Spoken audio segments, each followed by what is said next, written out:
ध्यान दे रहे हैं कि नहीं?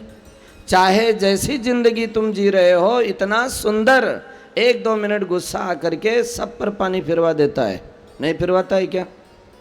उसके बाद सबसे बड़ी समस्या यह है कि ये गुस्सा जिंदगी भर टिका रहे तब तो समझ में आता है।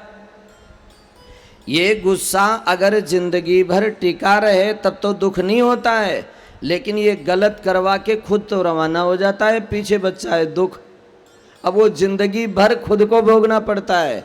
लाख किसी को जाकर कहो कि मैं इतना बुरा नहीं हूं, तो कोई मानने के लिए तैयार नहीं है, क्योंकि गुस्से में तुमने जो कह दिया है वो सबको बुरा लगा है। नहीं लगा है क्या?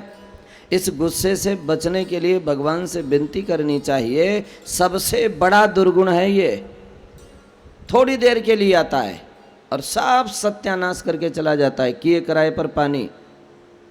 आप लोग कोशिश करना इस गुस्सा को छोड़ना। क्या करना? ये जो गुस्सा है, गुस्सा छोड़ने का एक उपाय याद आ रहा है। पति पत्नी आपस में लड़ते थे, पति पत्नी नाम सुना है ना? ब्याह होते ही एक लाइसेंस मिलता है लड़ाई करने का। तीसरा व्यक्ति बीच में बोल और नहीं सकता है, क्योंकि वो धमकी देते हैं, पता नहीं है हम पति पत्नी है, बीच में तुम नहीं आना, ठीक है? मेरे पास लाइसेंस है लड़ने का। ब्याह क्या हुआ है, लड़ाई का लाइसेंस है उनके पास भाई, बोल और नहीं सके। तो पति पत्नी खूब लड़ते थे, खूब अच्छा युद्ध करते थे। अब बेचारी पत्नी इतनी परेशान, एक दिन क्या हुआ, पड़ोस में एक महाराज आए, बाबा जी। तो पड़ोसन उनको बुलाई, देख महाराज हैं, इनसे तू कुछ बता, ये कोई ना कोई उपाय करेंगे, तेरे घर में प्रेम हो जाएगा। वो महाराज तो संत लोगों के पास तरह तरह के केस आते हैं, ठीक है? ऐसी ऐसी बातें लोग आकर के रखते हैं, आश्चर्य आता है। तो वो गई, सारी बताई। तो महाराज ने क्या किया, एक कांच के बोतल में पानी भर कर दिया और उसमें कोई मंत्र पढ़ करके फूंक लगा दी। बोले देखो देवी, तुमको नियम तो तुम्ही को पालन करना पड़ेगा, उपाय तो मैंने कर दिया।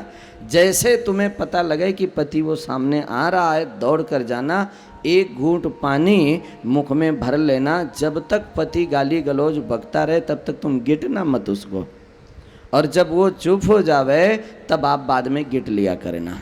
महाराज कितने दिन करना पड़ेगा? बोले 2-4-5 महीने, इतना बहुत है, इससे पहले ही ठीक हो जाएगा। तो बोले ये पानी खत्म हो जाएगा तब? बोले 2 घूंट रह जाए तो फिर से भर दिया करना, फिर वो मंत्र उसमें घुल मिल जाएगा। समझ में आ रहा है कि नहीं? अब वो बेचारी करना शुरू, जैसे पति को आती देखे और घर में जाकर मुख में पानी भर के और चुप हो जावे। अब पति देव आकर के लगे सुनाना, वो स्तोत्र रोज का नियम था उनका, वो सुनावे, लेकिन पत्नी का मुख खाली नहीं है, वो पानी भरा हुआ है, तो वो कुछ बोल पाती नहीं, मन में ही गुस्सा करती। धीरे धीरे धीरे धीरे क्या हुआ कि पति को समझ में आ गया, जब ये कुछ बोलती नहीं है तो मैं कोई पागल थोड़ा ही हूँ जो रोज भी भौंकता रहूँ। वो बंद कर दिया। समझ में आ रहा है कि नहीं?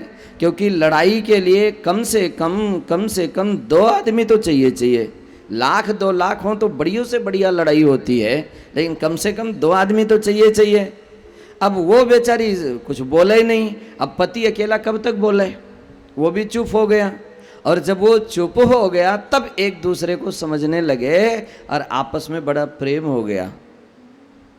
अब जब प्रेम हो गया, अब दूसरी पड़ोसन आई उसके पास।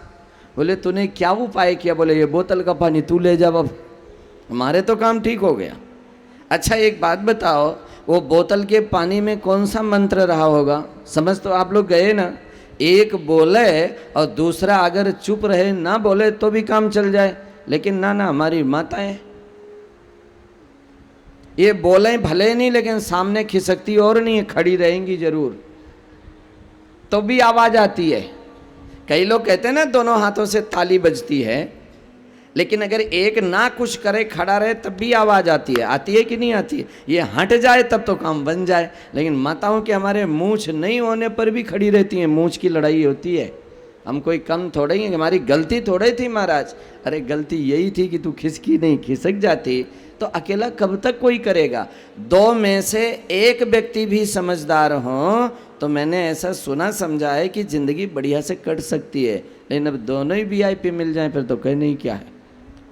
तो ऐसा गुस्से से बचने का एक उपाय है कि जब गुस्सा आवे तो थोड़ी देर के लिए किसी कार्य में लग जाओ या वहां से हट जाओ, तो गुस्से को जीता जा सकता है। एक और उपाय याद आया, जब आप लोग